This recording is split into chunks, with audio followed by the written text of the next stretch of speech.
Hello everyone. My name is Jo Valdelion and I'm from Lipa, Batangas.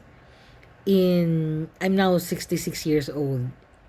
In 2018, I was diagnosed with breast cancer and had my mastectomy on the same year. Nasa Lipa Cathedral ako dahil Holy Wednesday nag-aayos kami ng altar of repose. When I got home, nung maligo ako, may nakita ko yung right breast ko naglalabas ng kulay pula. But I was committed to finish the Holy Week sa Lipa Cathedral kasi volunteer worker ako. I work there in official capacity. So, after ng Easter Sunday, Easter Monday, takbo na ako sa ospital. I went to the cousin of my husband, si Dr. Eric Villa, and I was told to undergo mammography. The mammography result came immediately after, and it was confirmed that I had 2 tumors in my right breast. So, sabi niya, Jo, ipabiopsy natin. Wednesday, bumalik ako for biopsy. Ang sabi kagad sa akin nung radiologist na Villa din, kapatid din ni Dr. Eric Villa, ate, nag-iisa ka ba? Sabi ko, oo. Sabi niya, bakit? Dapat may kasama kasi babiopsy kayo. Sabi ko, no need, malapit lang naman ang bahay ko. So, I underwent the biopsy. Masakit pala yun. Afterwards, pinahatid ako dito sa bahay. Sabi sa akin, ang biopsy result will come a week later. So, yung agony of waiting ng 1 week, that was very, very, very difficult. Kasi, hindi mo alam kung ano resulta. Hindi ko alam. Pero, kumapit ako sa pagdadasal lang. Na ang sabi ko sa Panginoon, kung ano magiging result nun, just to keep me strong. Kasi hindi ako umiyak eh. Since sabihing may tumor ako, hindi ko magawang umiyak. Hindi ako natakot. Ang worry ko lang, nag-worry ako, I will admit, because my husband, baka hindi niya kayanin kasi he's quite weak. Tapos inintay ko yung 1 week na yon. Yung aunt ko na very close ako, sinabi ko ang totoo na nag-iintay ako ng result, but I did not tell anyone else. Tapos binigyan niya ako ng mga prayers, mga ganon. One time, nagising ako on my 5th day na pag-iintay kasi after 7 days lalabas yung result. Kinausap ko ang Panginoon, sabi ko kung ano man to, just make me strong and my husband strong. But if it's going to be the end for me, ang hiling ko lang magpababayaan ng husband ko. Yun lang. Ako okay lang kung kunin na ako ngayon dahil ganun talaga, everybody goes. Okay. And I've had a good life. The Lord has been very good to me. On Tuesday, tumawag dito yung secretary, sabi, Ate Jo, punta ka. Tinatawag akong ate doon sa hospital kasi yung owner ng hospital saka yung doctor ko, kamag-anak. Punta ka na dito. Sabi ko, bakit may result na yung biopsy? Meron na. Punta ako. I called my sister-in-law who also lives here in Lipa. Sabi ko, sundan mo ako sa Villa Hospital. Hindi niya alam, she doesn't know why. Basta sabi ko, sundan mo ako sa clinic Dr. Villa. Pagdating ko doon, sabi sa akin Dr. Villa, Jo, confirmed, meron kang 2 tumors sa right breast. Honestly, wala akong naramdaman. Walang shock, walang galit, walang takot. Sabi ko lang, anong gagawin natin? Tuesday ngayon, check-in ka dito ng Friday. Mastectomy kita ng Saturday. This week? Oh, magkano? Handa ka ng 250 to 3. Okay, schedule mo ako. Ha? Sabi niya, schedule mo na ako. Hindi mo sabihin kay Nani, yung husband ko. Pag uwi ko na, sabihin ko. Pero yun ang decision ko. Dumating yung sister-in-law ko. Narinig yun. Ano yun? Sabi ko, papa-opera ko Saturday. Anong opera? Kinuwento ko na. She cried. Agaw ka umiyak. May solution naman eh. May doktor. Tsaka may pambayad. Sabi ko, tara na. My house, from the hospital to my house, is about on a leisurely walk, 15 minutes walk. Pero dadaanan namin ang Lipa Cathedral. Sabi ko, daan tayo sa katedral, dadasal muna ako. I prayed. While praying, tinawagan pala niya husband ko, who's my brother, older brother. Sabi pagkatapos ko magdasal, sabi niya, kausapin ka nung husband niya. Ay ko, bakit? Ano nangyari ganun? Kinuwento ko na ganito ang situation ko, ganun. Operahin ako Saturday. Obviously, he was shocked. As anyone else. Ako lang yata hindi na shock. Honestly, walang shock na naramdaman. Kasi parang prepared yung kalooban ko eh. Tapos tinawagan ko husband ko. Sabi ko, Dad, magbakasyon ka sa starting Friday. Sabi niya, bakit? Papamastectomy ako Saturday. Hindi siya kumibo. I know he was shocked. Uwi na ako. Sige, uwi ka na. Pagdating dito, niyakap niya ako, umiyak siya. Sabi ko, ano nakakaiyak doon? May cancer ka. Oo, may cancer ako, pero hindi sinabing mamamatay ako. Ang sabi lang, may cancer ako. Ganun kasi ang mindset ko eh. Tapos sabi niya, are you okay?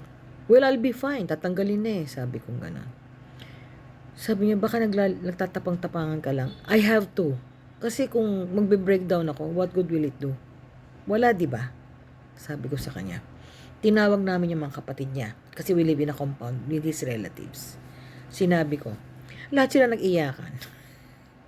Sabi ko, nung iniiyak nyo, igagamutin nga ako.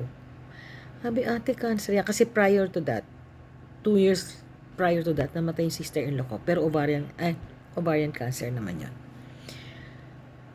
Tapos di sabi kong ganun eh. So, I will prepare myself for the surgery. I did.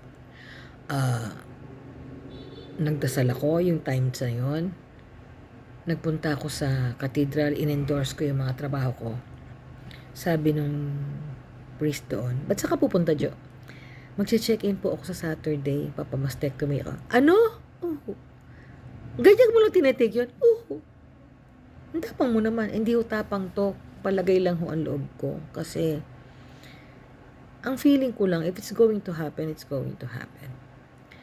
So, kung tatanungin niyo ako, did I go through anxiety? Yes, nag-worry ako. Hindi ako ipokrita. Nag-worry ako. Kaya lang, tinignan ko ang sarili ko na napakaswerte. Kasi when it happened at the time na I'm financially well off. I've seen patients na naghagilap pa ng pera para makapagpa-opera. Ako nung sabihin sa akin ganong amount, go. Hindi ko sinasabing mayaman ako. I'm just okay. Tapos sabi pa ng husband ko, ma, sagot ng PLDT because I used to work for PLDT as a training consultant until I retired. My husband still with PLDT. Sagot ng company 75%. Yun pala eh. Tumawag ako sa eldest brother ko sa Chicago. Sinabi ko, kaya ako sinasabi sa iyo to kuya kasi kung ano man mangyari sa akin, baka sisihin nyo si Nani, yung husband ko. Sabi niya, hindi ako makakauwi. Pero obviously, he was devastated. I'm sending you money. Yung mga kapatid sa Amerika, nagpadalang pera. Sabi ko, hindi ko makailangan. Okay lang ako. Hindi kami makakauwi. Pero para komportable ka. Okay. So, I was thankful for that. Again, bakit hindi ako nag-depression? May nalaman ako kasi isang auntie ng husband ko, sabi niya kasi, breast cancer din. You go through 5 stages of yung mayroong anxiety, mayroong depression, mayroong denial, may mga ganun. I did not go through all of that. Kasi I refuse to go through all of those. I focused on telling myself, you are still very lucky. Because you have the means, you have the right doctors. Kasi ang nag-opera sa akin, pinsan ng husband ko na Germany trade, kinuha niyang assistant, si Dr. Mateo Bagsik lang naman, na personal doctor ni Manny Pacquiao, who's from Ibaan, Batangas. I was in good hands. Na-depressed ba ako? No. Because I refused to be depressed. You know what I did? Nanood ako ng K-drama. You might laugh. Why? It made me happy. Nag-enjoy ako. Nanonood ako ng kultura ng Korea. Nanonood ako ng mga bagay na nakakapagpalakas ng loob ko. Nanonood ako ng mga Korean drama na masaya. Nanonood ako ng mga nakaka-depress na Korean drama na sinabi ko sa sarili ko, ang swerte ko pala. Kasi ganito ang buhay ko.